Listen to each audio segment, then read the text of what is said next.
जी अस्सलाम वालेकुम वरहमतुल्लाहि वबरकातुहू। हम शुरू करने लगे हैं अपनी MA2 की क्लास। मेरी आवाज़ वगैरह क्लियर है आपको? स्क्रीन आवाज़?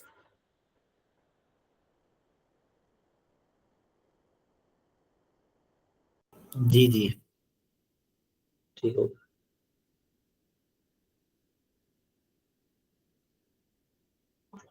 जो हम शुरू करने लगे हैं जी वो है मार्जिनल ऑप्शन कॉस्टिंग।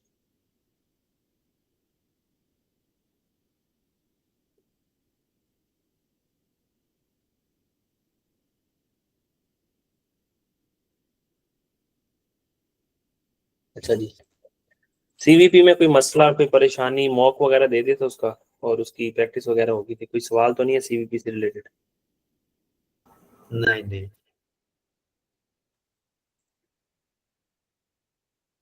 हमने ना पढ़ा था जो कॉस्टिंग है ना, कॉस्टिंग, उस कॉस्टिंग का बेसिक मकसद क्या है?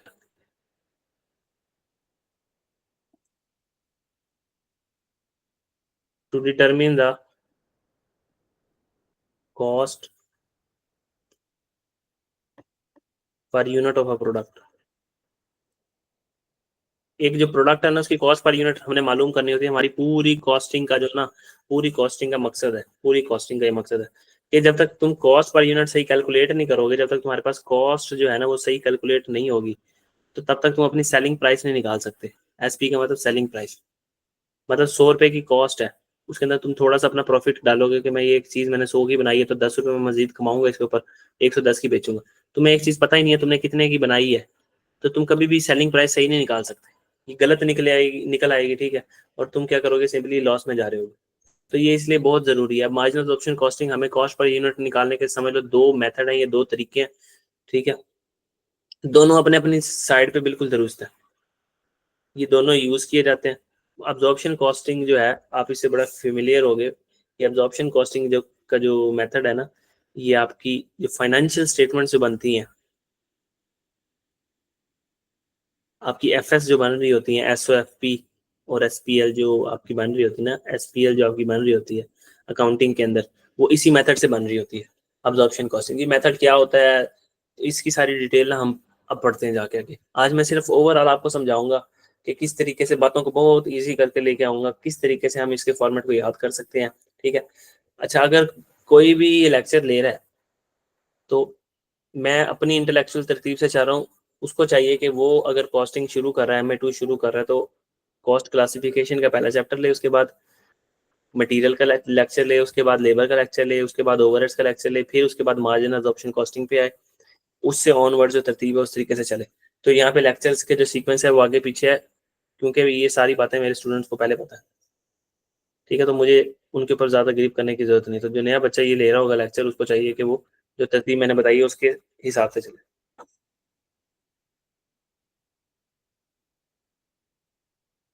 अच्छा जी, सबसे पहले मैं ना एक बिल्कुल सादा सादा सा अगर मैं बनाऊँ, मैं कहता हूँ कि मेरी जो सेल है ना उसमें से मैं अगर मैंने मैंने प्रॉफिट निकालना है, मुझे कुछ भी नहीं आता है करना ना, मैंने प्रॉफिट निकालना है, कैसे करूंगा? आप कहोगे सर आपकी जो सेल है ना, सेल में से ना आप एक्सपेंसेस माइनस कर दो, आपके पास ना प्रॉफिट आ जाएगा।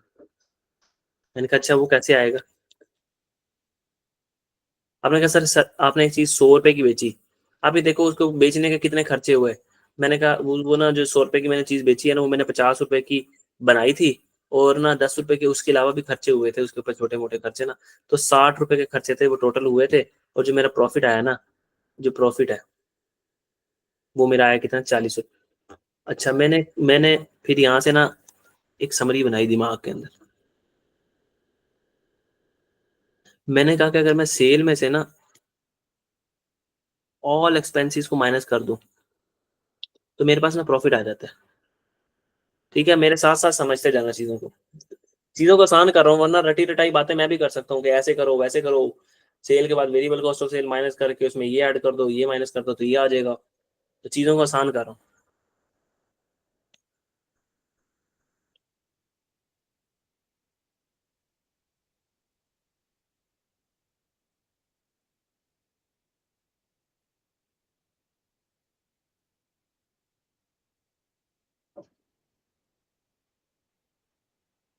हमने कहा कॉस्टिंग में हमने दो तरह के खर्चे पड़े थे, कॉस्टिंग में जो एक्सपेंस है ना हमारे पास, हमने वो तो उसकी तो दो ही किस्में पड़ी थी सर। या खर्चा वेरिएबल हो सकता है या खर्चा फिक्स्ड हो सकता है। हमने कहा हाँ जी ठीक है। इसका मतलब ऑल एक्सपेंसेस का मतलब है कि ऑल वेरिएबल एक्सपेंसेस भी माइनस कर दो, ऑल फिक्स एक्सपेंसेस भी माइनस कर दो। ठीक हो गया सर। लेकिन हमने सर ये भी पढ़ा था जो खर्चा है ना एक्सपेंस,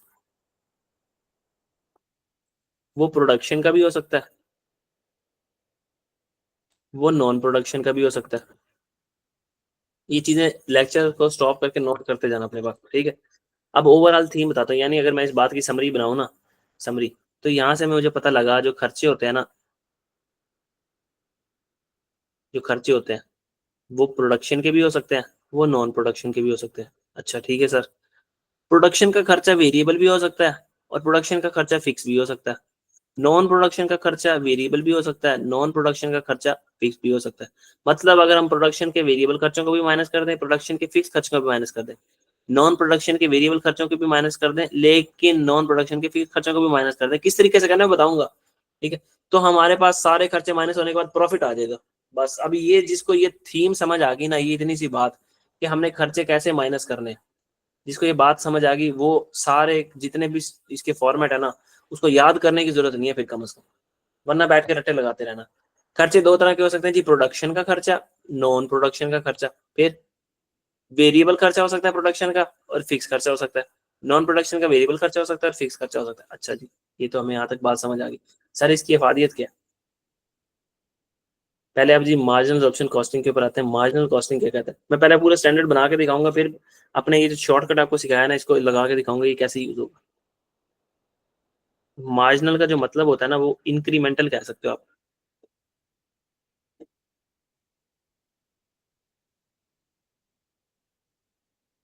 इंक्रीमेंटल, एक्स्ट्रा, वेरिएबल, ये मार्जिनल के ये सारे मतलब है, ये सारे मतलब मार्जिनल की मीनिंग है।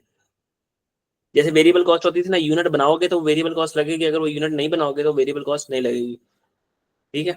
तो इसी तरीके से इंक्रीमेंटल कॉस्ट क्या लग रही है, एक यूनिट को बनाने के लिए जो इंक्रीमेंटल कॉस्ट, मतलब यूनिट बनाओगे तो वो कॉस्ट लगे और यूनिट ना बनाओ तो वो कॉस्ट ना लगे, तो हम उसको कहेंगे कि ये जी मार्जिनल कॉस्टिंग का ये थीम है। मार्जिनल कॉस्टिंग का थीम क्या है जी, इंक्रीमेंटल कॉस्ट लेनी है आपने, सिर्फ इंक्रीमेंटल कॉस्ट। हमने कहा ये थोड़ी सी बात समझ नहीं आई, थोड़ा सा हमें समझाना, उसने कहा मैं भी आपको समझा देता हूँ।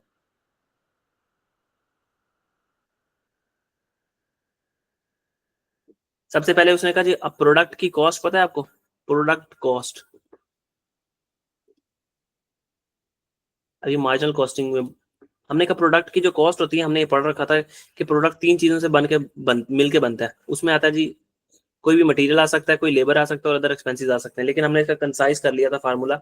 वो कैसे किया था, हमने कहा था कि प्रोडक्ट की कॉस्ट के अंदर आता है जी डायरेक्ट मटेरियल, डायरेक्ट लेबर, कोई भी डायरेक्ट एक्सपेंसेस, फिर जो है ना प्रोडक्शन के ओवरहेड्स आते हैं।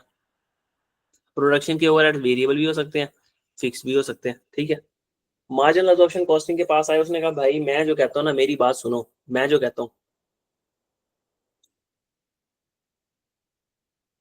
डायरेक्ट मटेरियल, डायरेक्ट लेबर, और ये तो समझ आ गया ना। प्रोडक्शन ओवरहेड्स याद होंगे आपको, ओवरहेड्स याद होंगे, ओवरहेड्स के चैप्टर में हमने जो पढ़े थे। ओवरहेड जो होते हैं ना वो प्रोडक्शन के होते हैं, मतलब प्रोडक्शन के अंदर ये खर्चे हुए हैं ओवरहेड्स, लेकिन इनको हम पर यूनिट नहीं निकाल सकते। ओवरहेड ऐसा खर्चा होता था जिसको हम पर यूनिट कैलकुलेट नहीं कर सकते थे। तो ओवरहेड के चैप्टर के अंदर हमने 4 5 6 तरीके पढ़े थे, एलोकेशन, अपॉर्शनमेंट, री अपॉर्शनमेंट, ठीक है। तो उसके जरिए हम क्या करते थे, इनको जबरदस्ती पर यूनिट बना देते थे। तो ओवरहेड्स के नॉन प्रोडक्शन के भी खर्चे हो सकते हैं। नॉन प्रोडक्शन ओवरहेड्स क्या होते हैं जी, हमारे सेलिंग के खर्चे। ये प्रोडक्शन के खर्चे तो नहीं है, मतलब बेचने का खर्चा है, ये बनाने का खर्चा नहीं है। लेकिन जो हमारे इलेक्ट्रिसिटी था, ये प्रोडक्शन का ही खर्चा है। बेचने के लिए नहीं, बनाने के लिए इलेक्ट्रिसिटी जरूरी है, लेकिन पर यूनिट नहीं पता, ठीक है। इलेक्ट्रिसिटी के एक्सपेंस हो गए,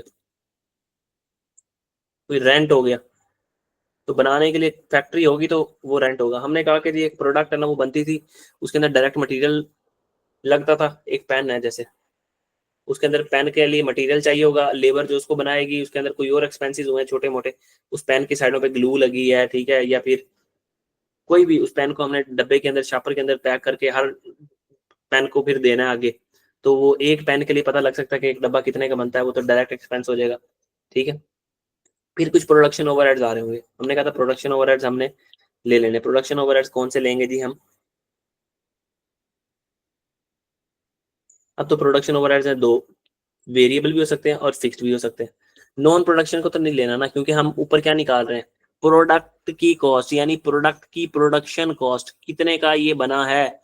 नॉन प्रोडक्शन के खर्चे तो यहाँ लेने ही नहीं, तो ये तो सीधा सीधा कट गए। तो प्रोडक्शन में से वेरिएबल आता है जी और फिक्स्ड आता है, वेरिएबल आता है जी, फिक्स्ड आता है। तो मार्जिनल ऑप्शन कॉस्टिंग कहता है कि अगर मिसाल के तौर पर ये तुम्हारा रेंट है, रेंट है, तुम अगर 10,000 यूनिट बनाते हो तो कितना पे करते हो? हमने कहा ये तो 5,000 पे करते हैं। उसने कहा अगर 20,000 यूनिट बनाते हो तो कितना पे करते हो? हमने कहा जी 5,000 पे करते हैं, फिक्स खर्चा होता है रेंट तो।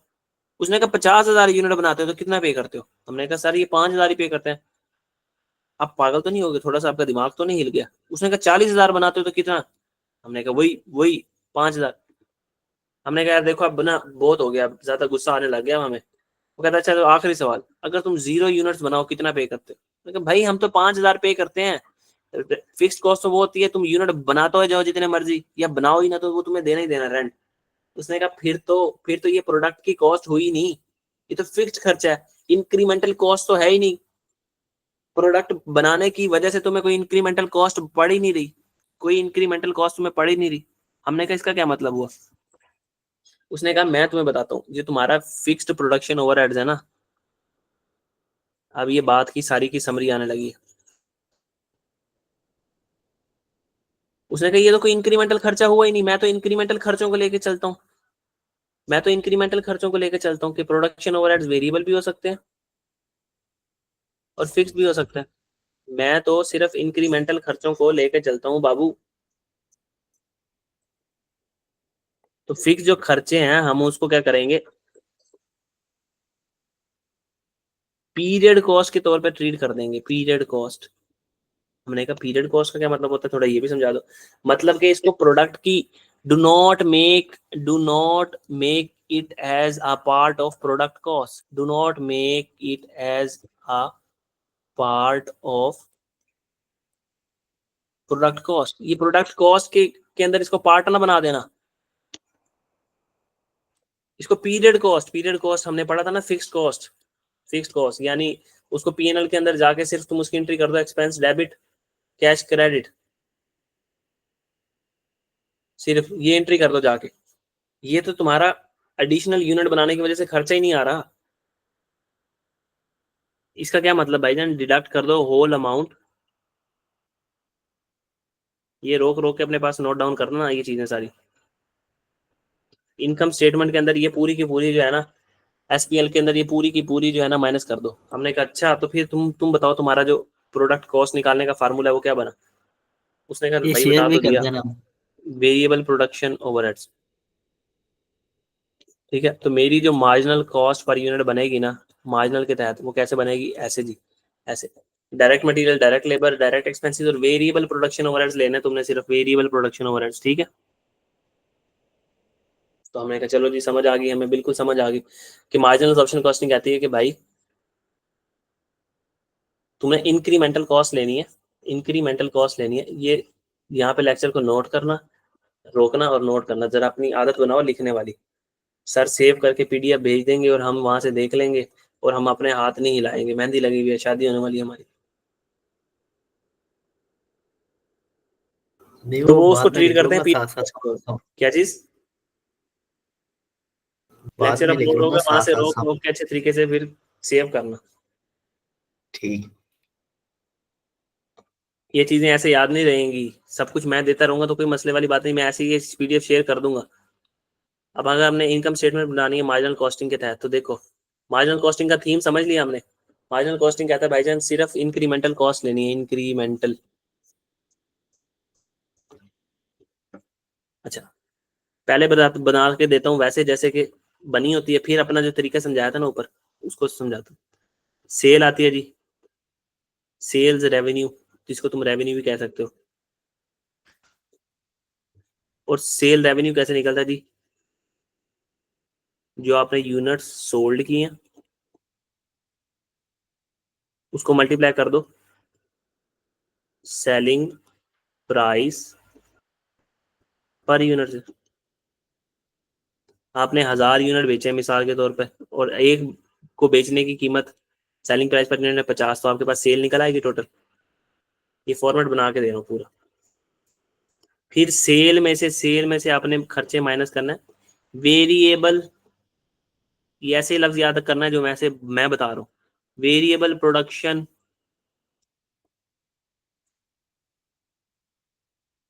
Cost of sale, variable production के अंदर यूज होने वाली variable production cost of sale लेनी है। कौन सी? सिर्फ वेरिएबल। वेरिएबल एक तो कॉस्ट लेनी है आपने वेरिएबल, दूसरी कौन सी लेनी है? प्रोडक्शन की। वेरिएबल और दूसरी कौन सी लेनी है? प्रोडक्शन की। इसको थोड़ा सा ओपन करके लिख देते हैं। वो कैसे आएगा जी? ये आएगा जी opening, opening stock plus purchase closing stock. अच्छा मैं रुक के ना यहाँ जरा बात करता हूँ थोड़ी सी। और ये कैसे निकलेंगे जी? ये आ जाएगा ओपनिंग स्टॉक के यूनिट्स, और इसको मल्टीप्लाई कर देंगे, मार्जिनल कॉस्टिंग यूज कर रहे हैं, मार्जिनल कॉस्ट पर यूनिट से। परचेज जो हमने की है, परचेज के यूनिट्स, पीयू का मतलब क्या है जी? परचेज के यूनिट्स, जितने यूनिट परचेज किए उसको मल्टीप्लाई कर देंगे मार्जिनल कॉस्ट पर यूनिट से।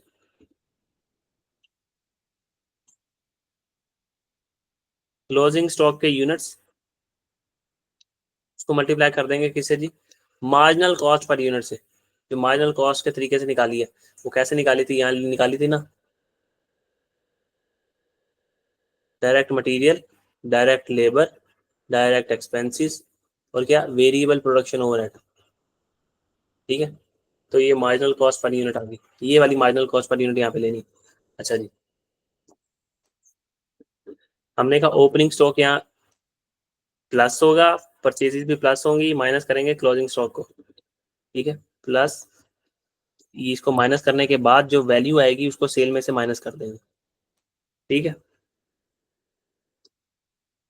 सेल में से हमने variable production cost of sale minus कर दी। अब हमने इसमें से माइनस करनी है वेरिएबल नॉन प्रोडक्शन कॉस्ट।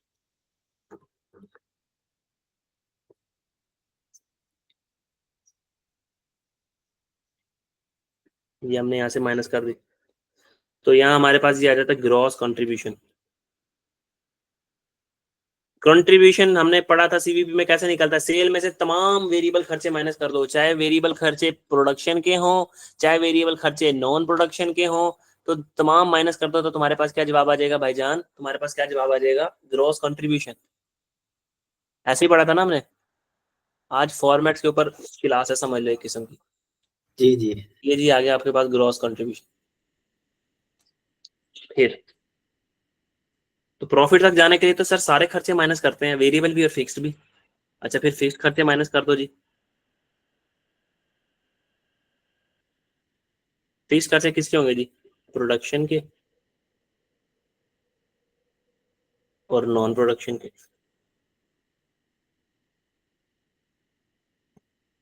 फिर जी आपके पास आ जाएगा नेट प्रॉफिट। ये दो यहाँ से माइनस हो जाएंगे, ऐसे जो वैल्यू आएगी ये आपके पास आ जाएगा नेट प्रॉफिट। अच्छा अगर सर मैं इसको समराइज करूं छोटे से, एक ऐसा कोई तरीका बताऊं कि ये आपको 2 लाइनों के अंदर ये चीज याद हो जाए, सर वो तरीका तो बहुत अच्छा होगा। फिर मैं थोड़ा सा एक चीज को एक्सप्लेन करता हूँ।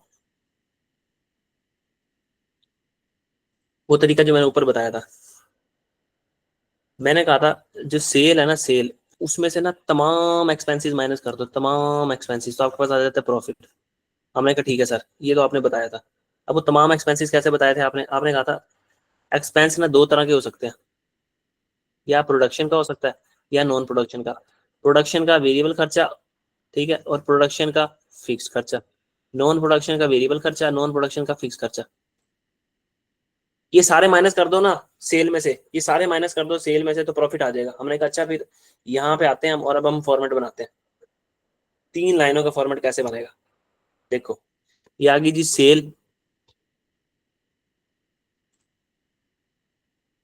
मार्जिनल कॉस्टिंग ही यूज कर रहा हूँ, ठीक है।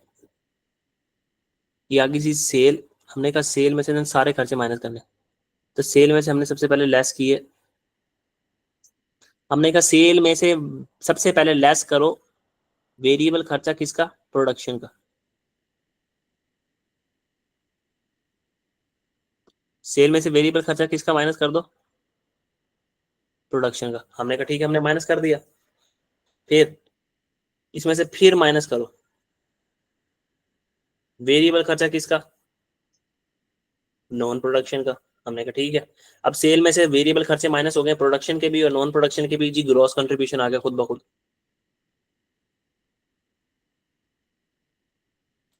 फिर जी फिर सर फिर आपने कहा था प्रोडक्शन और नॉन प्रोडक्शन के वेरिएबल खर्चे माइनस कर दिए आपने।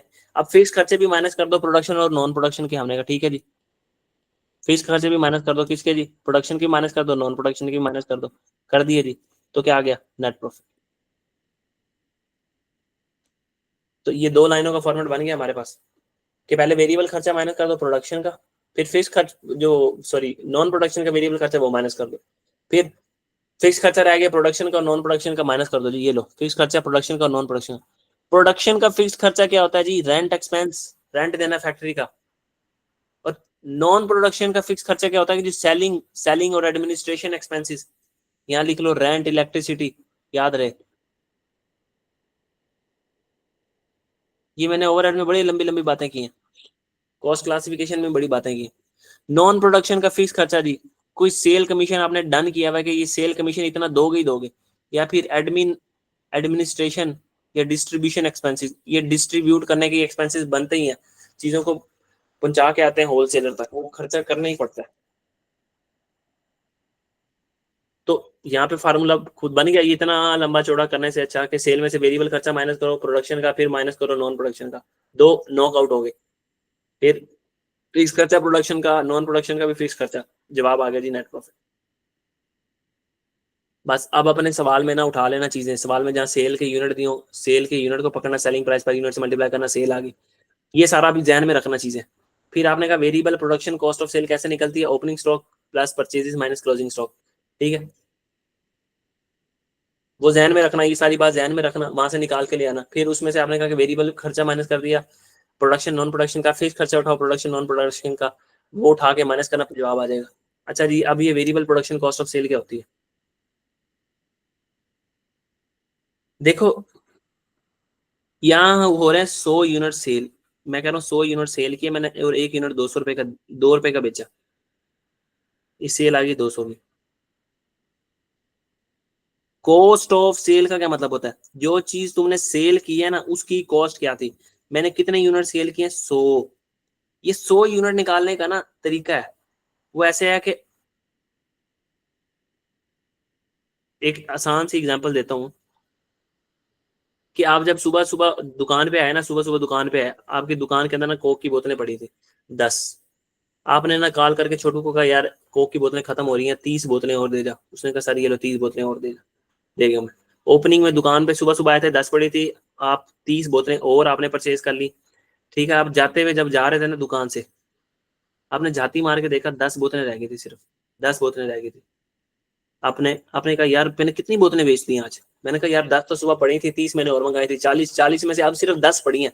तो इसका मतलब है कि 30 मैंने बेच दी है, इसका मतलब मैंने 30 बेच दी है। ठीक है, तो ये हमारे पास एक इक्वेशन बन गई। अगर हम ओपनिंग के अंदर प्लस कर दें परचेजेस, माइनस कर दें क्लोजिंग, तो हमें पता लग जाता है सोल्ड यूनिट्स, कितने यूनिट हमने सेल किए। 10 बोतलें पड़ी थी, 30 और मंगवा ली, और जाते हुए जब हमने जाती मार के देखा ना क्लोजिंग में हमारी फ्रिज में 10 बोतलें पड़ी हैं, तो इसका मतलब है कि 30 बोतलें हमने बेच दी हैं। तो ये वही बताया हुआ है कि जो तुमने जो सेल की है ना, सेल, ये जो तुम्हारी सेल है, उसके अंदर से माइनस कर दो कॉस्ट ऑफ सेल। जो चीज सेल करे उसकी तुम्हें कॉस्ट क्या पड़ी थी, कॉस्ट क्या पड़ी थी तुम्हें। ठीक है, हमने कहा 100 यूनिट बेचे हैं इतने पे, और 100 यूनिट की कॉस्ट कैसे निकलेगी कि भाई कुछ ओपनिंग में खरीद के लेके आए होंगे उनकी कॉस्ट होगी, कुछ नए सॉरी ओपनिंग में कुछ पड़े होंगे, पहले की बोतलें पड़ी होंगी, फिर परचेज हमने की होगी, कुछ बोतलें उनकी कॉस्ट पड़ी होगी, फिर क्लोजिंग स्टॉक में जो रह गए उसको माइनस कर दो, तो जो चीजें पीछे बच गई वो सारी सेल हुई होंगी।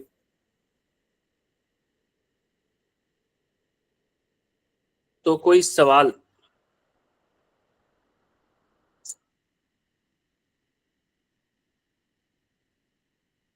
इससे ये रिलेटेड। ये सेल का फार्मूला है कि ओपनिंग प्लस परचेजेस नहीं नहीं, ये अगर माइनस। यूनिट सोल्ड का निकालना है, अगर आपने यूनिट्स क्या निकालना है, यूनिट सोल्ड कितने बेचे हैं आपने, तो आप ठीक कहोगे, है। इससे आप यूनिट्स भी निकाल सकते हो, वैल्यू भी निकाल सकते हो। मैं बताता हूँ, मैं एक सेकंड भी बताता हूँ। आपने कहा ना ओपनिंग स्टॉक में कितने यूनिट्स पड़े थे, प्लस आप कितने परचेज करके लेके आए यूनिट्स, ये सारे यूनिट्स।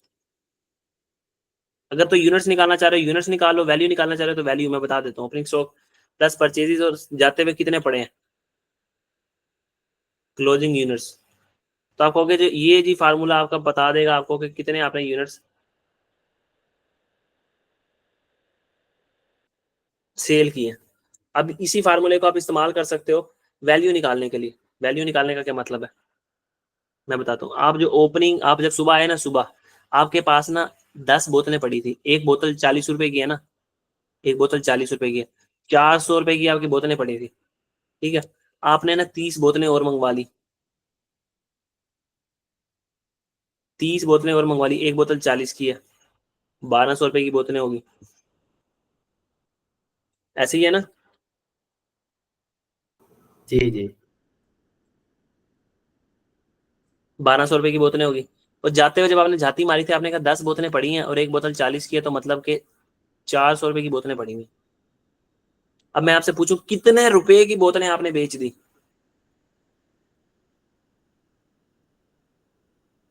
जो आपने सेल की है, सोल्ड की है, कितने रुपए की बोतलें, कितने रुपए की बोतलें बेच दी आपने कहा जी। एक जो बोतल है ना, वो 40 रुपए की, 10 बोतलें थी जो ओपनिंग में पड़ी थी, वो 40 रुपए की खरीद के लेके आया था मैं। तो वो जी ये कॉस्ट है जी, कॉस्ट। 40 की खरीद के लेके आया था, तो 400 रुपए की बोतलें पहले पड़ी थी, प्लस 1200 रुपए की बोतलें मजीद मंगवा ली मैंने। अब सिर्फ 400 रुपए की बोतलें फ्रिज के अंदर पड़ी हैं। तो इसका मतलब है मैंने 1200 जमा 1600, 1600 में से 400 निकाल दो तो कितने, 1200 रुपए की बोतलें मैंने क्या कर दी हैं, बेच दी हैं। 1200 रुपए की बोतलें बेच दी हैं, ऐसे ही है ना, 1200 रुपए की बोतलें मैंने बेच दी। हाँ जी जी। हाँ, अब ये मैं इस तरीके से भी निकाल सकता था, यूनिट्स के मेथड से भी। मैंने यूनिट्स के मेथड से जब जवाब निकाला था, तो मेरी कितनी बोतलें बेच दी थी मैंने, क्या आया था जवाब, मैं भूल गया हूँ उसका जवाब।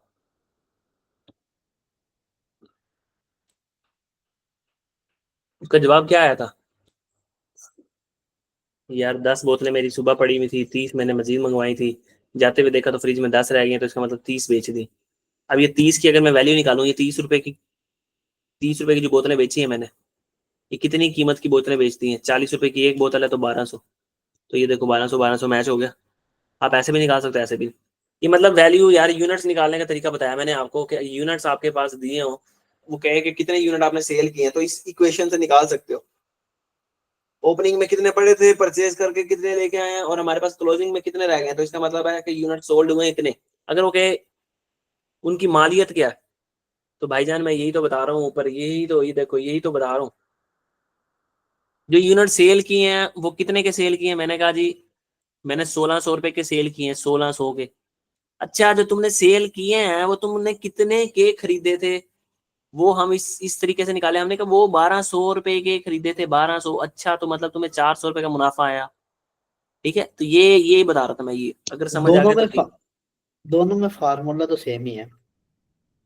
हाँ ना, एक अगर वैल्यू डालोगे तो वैल्यू में आंसर आएगा, और अगर क्या नाम लेते हैं यूनिट्स डालोगे तो यूनिट्स में आंसर आएगा। बात को सिंपल एज इट इज रखो। वो ये है कि अगर आपको कभी मिसिंग हो, आपके पास कभी मिसिंग हो सेल के यूनिट, कितने यूनिट आपने सेल किए हैं, तो आप क्या करोगे, सिंपल ये इक्वेशन लगाओगे, उसके पास आपके पास सेल के यूनिट निकल आएंगे। आपके पास कभी परचेजेस मिसिंग हो, आपके पास कभी क्लोजिंग स्टॉक के यूनिट मिसिंग हो, ओपनिंग स्टॉक के यूनिट मिसिंग हो, तो आपने वो इक्वेशन को लगाना है, इस इक्वेशन को, और आपके पास जवाब आ जाएगा। ये थी इस पूरी बात का मकसद। और क्लोजिंग कॉस्ट ऑफ सेल का मतलब ये होता है जो यूनिट्स आपने सेल किए हैं उनकी कॉस्ट कितनी है मेरा चंद, ठीक है। तो ये हाँ था जी दी हाँ जी। मेथड मुश्किल वाला, और ये मेथड था दी आसान वाला, सामने जो लिखा हुआ है। इसको याद कर लो, बस इसके ऊपर इंप्लीमेंट करते जाना। जी। कोई चीज यहाँ तक ना समझ आई, अभी अगर तक यहाँ तक समझ मार्जिन, आ गया है तो अभी तक आगे बढ़ो। मार्जिन तो। हाँ जी, जी हाँ जी। अभी तक मार्जिनल का फॉर्मेट ही पढ़ा है ना हमने। जी मार्जिनल का फॉर्मेट पढ़ा है हमने।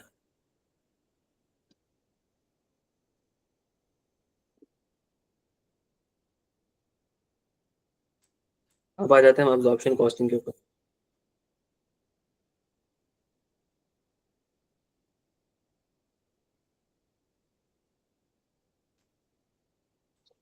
यहाँ छोटी छोटी जो ऊपर चीजें ना वो सिर्फ लिख लो, हो गया।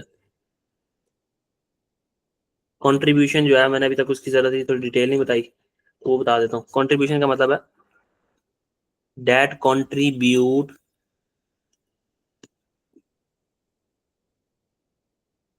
Towards profit after covering fixed cost.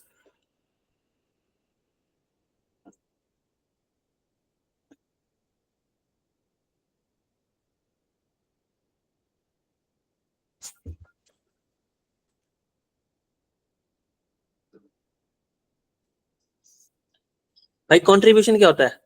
हम कहते हैं सेल में से वेरिएबल कॉस्ट को माइनस कर दो ना, तो आपके पास आ जाता है कंट्रीब्यूशन। कंट्रीब्यूशन और कंट्रीब्यूशन में से फिक्स कॉस्ट को माइनस कर दो तो आपके पास आ जाता है जी प्रॉफिट। तो हमने कहा कंट्रीब्यूशन वो चीज है जो प्रॉफिट तक लेके जाती है, हमें कंट्रीब्यूट करती है प्रॉफिट तक। फिक्स्ड कॉस्ट को माइनस करने के बाद, फिक्स्ड कॉस्ट को माइनस कर देने के बाद contribution contributes toward the profit. Contributes हमें करता है, हमें कहां तक लेके जाता है? प्रॉफिट तक लेके जाता है after covering fix cost. Fix cost को कवर कर देने के बाद जो है ना, हमें कहां तक लेके जाता है? कंट्रीब्यूशन प्रॉफिट तक। ये तो इसकी एक टेक्निकल डेफिनेशन दी हुई थी, ठीक है, याद कर लेना, कहीं पे पूछ सकता है एमसीक्यूज वगैरह में। अच्छा, हम कंट्रीब्यूशन निकाल सकते हैं जी, फार्मूले देख लेते हैं, यहीं पे कवर अप कर लेते हैं ना, ताकि ये सारे फार्मूले वैसे मैंने सीवीपी में बहुत अच्छे तरीके से करवाए हैं। तो कंट्रीब्यूशन है वो कैसे निकल सकता है?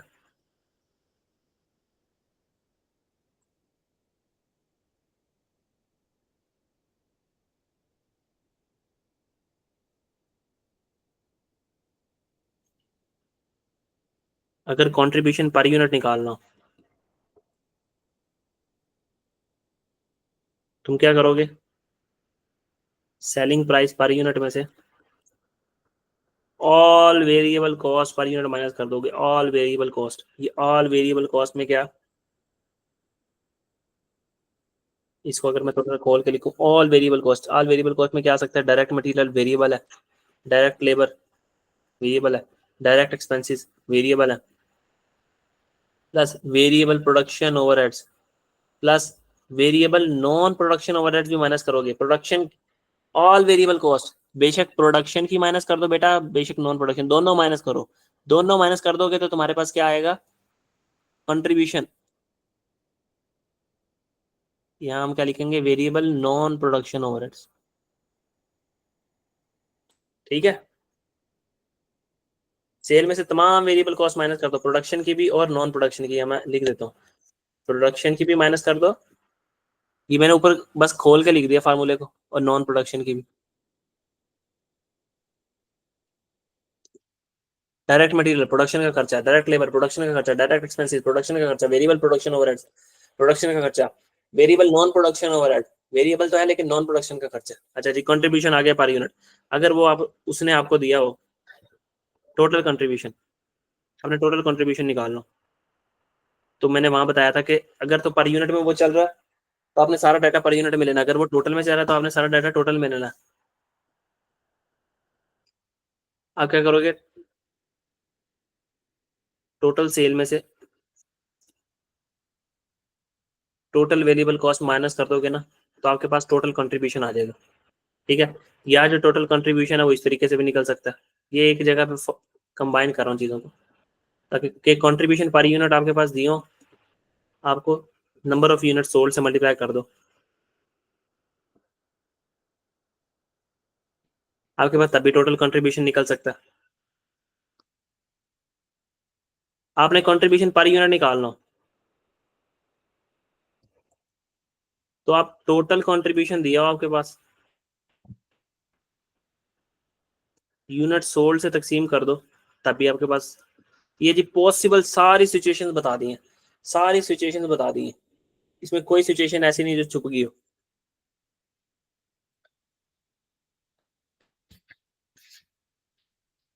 ठीक है, कंट्रीब्यूशन वो इस तरीके से टोटल इस तरीके से पूछ सकता है सिर्फ।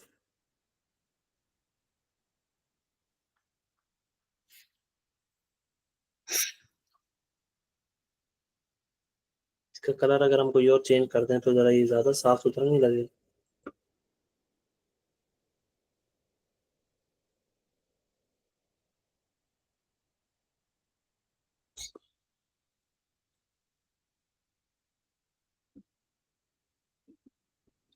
लेकिन ऐसा क्यों कर रहे हैं, चलो।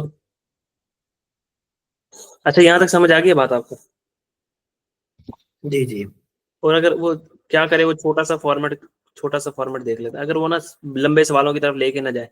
वो पता क्या कहे आपको, कहे कि मार्जिनल कॉस्टिंग के तहत ना प्रॉफिट बता दो, प्रॉफिट बता दो। वो छोटा सा सवाल बना दे। तो वो कैसे बना सकता है वो छोटा सा सवाल? वो पता क्या कहेगा उस छोटे से सवाल के अंदर? वो कहेगा ये लो टोटल कंट्रीब्यूशन, ये लो टोटल कंट्रीब्यूशन। मैं दे देता हूँ टोटल कंट्रीब्यूशन, ठीक है। ये लो टोटल फिक्स कॉस्ट, ले लो मुझसे ले लो। हमने कहा भाईजान जो प्रॉफिट होता है ना वो कैसे निकलता है मार्जिनल कॉस्टिंग में? टोटल कंट्रीब्यूशन में से आप क्या माइनस करते हो? टोटल फिक्स कॉस्ट, वेरिएबल की भी, सॉरी, प्रोडक्शन की भी फिक्स कॉस्ट और नॉन प्रोडक्शन की भी, ठीक है। तो हमारे पास प्रॉफिट आ जाएगा मार्जिनल कॉस्टिंग में। एक स्ट्रोक में भी एमसीक्यू में ऐसे छोटे छोटे भी पूछ सकता है, जरूरी नहीं पूरा वो फॉर्मेट बनवाए, ठीक है, जरूरी नहीं पूरा फॉर्मेट बनाए। वो आपको कंट्रीब्यूशन पर यूनिट दे सकता है, आपने प्रॉफिट तक जाना है।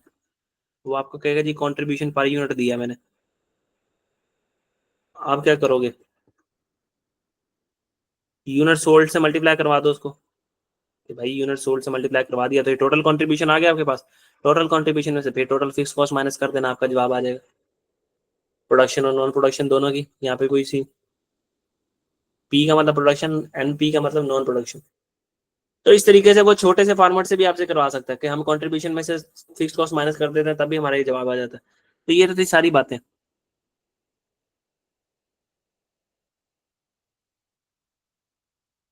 कोई चीज ना समझ आई हो? नहीं नहीं।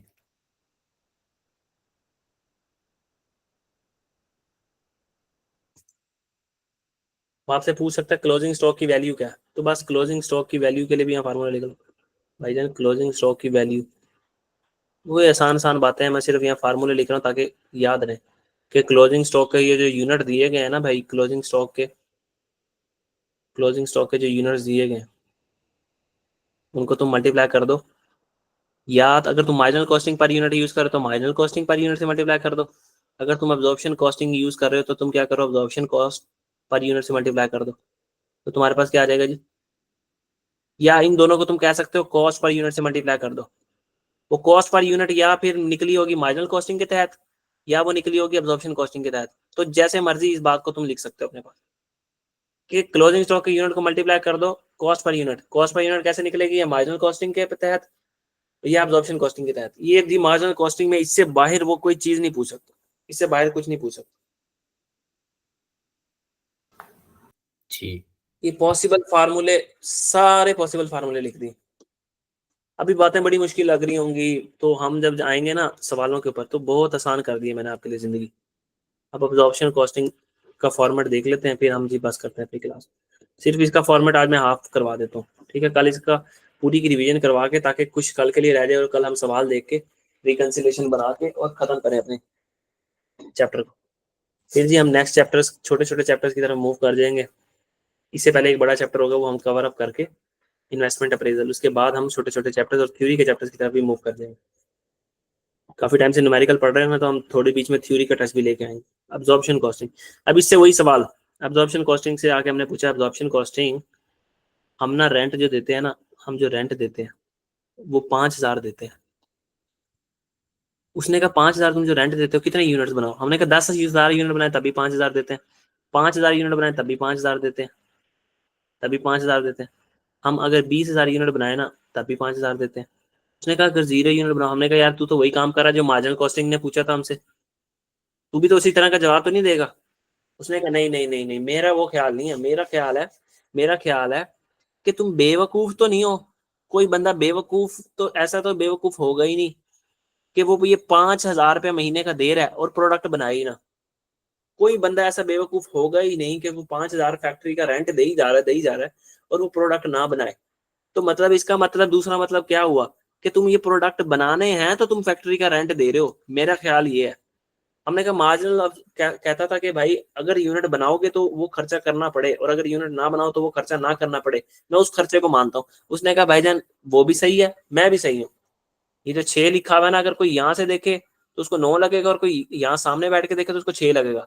तो कभी भी ये नहीं समझना चाहिए कि एक बंदा ही सही है हमेशा, उसके सोचने का अंदाज डिफरेंट होगा। उसने कहा भाई वो बिल्कुल सही है, वो भी मेरा भाई है, मेरे भाई ने अगर कहा इंक्रीमेंटल कॉस्ट लेनी है तो वो उसका तरीका होगा। लेकिन मैं कहता हूँ कि कोई बंदा बेवकूफ थोड़ी होगा कि वो 5,000 बिल रेंट पे कर रहा है और उसने यूनिट बनाने ही ना हो।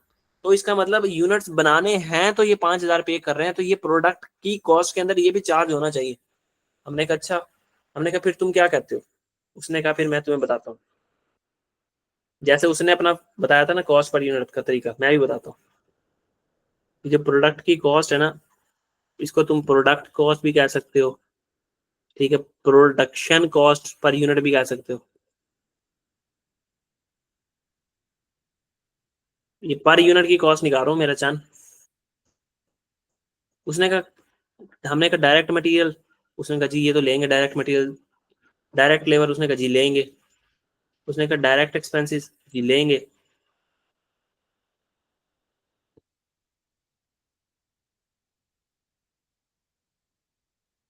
अच्छा, हमने कहा वेरिएबल प्रोडक्शन ओवरहेड, उसने कहा हाँ जी लेंगे, क्यों नहीं लेंगे।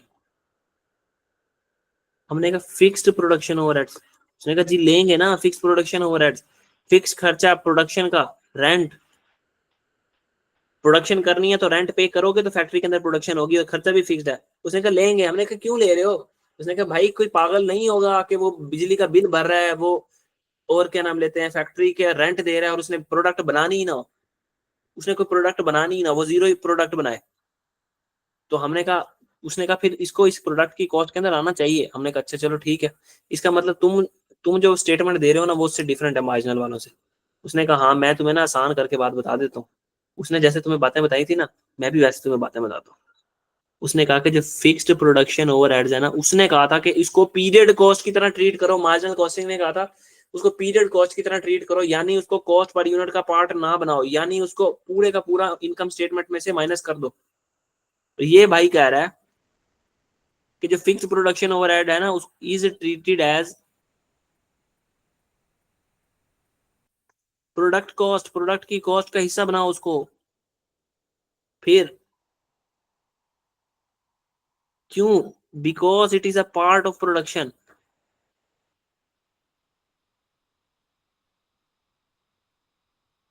ये प्रोडक्शन का भाईजान पार्ट है। अच्छा आगे हमने कहा और इसको तुम स्टॉक वैल्यूएशन में यूज करोगे, वही क्लोजिंग स्टॉक की वैल्यू निकालने के लिए। ये अब्जॉर्प्शन कॉस्टिंग से निकले हुई, अब हम इसको क्या कहेंगे, absorption costing per unit. Absorption costing के तहत कैसे निकलेगी? अब्जॉर्प्शन कॉस्टिंग पर यूनिट है जी हमारी। स्टॉक वैल्यूएशन का इस्तेमाल करोगे तुम इसे। हमने कहा अच्छा कर लेंगे भाई ठीक है। मतलब क्लोजिंग स्टॉक के यूनिट को मल्टीप्लाई कर देंगे हम अब्जॉर्प्शन कॉस्ट पर यूनिट के साथ। कितने की हमारे पास क्लोजिंग स्टॉक पड़ा है?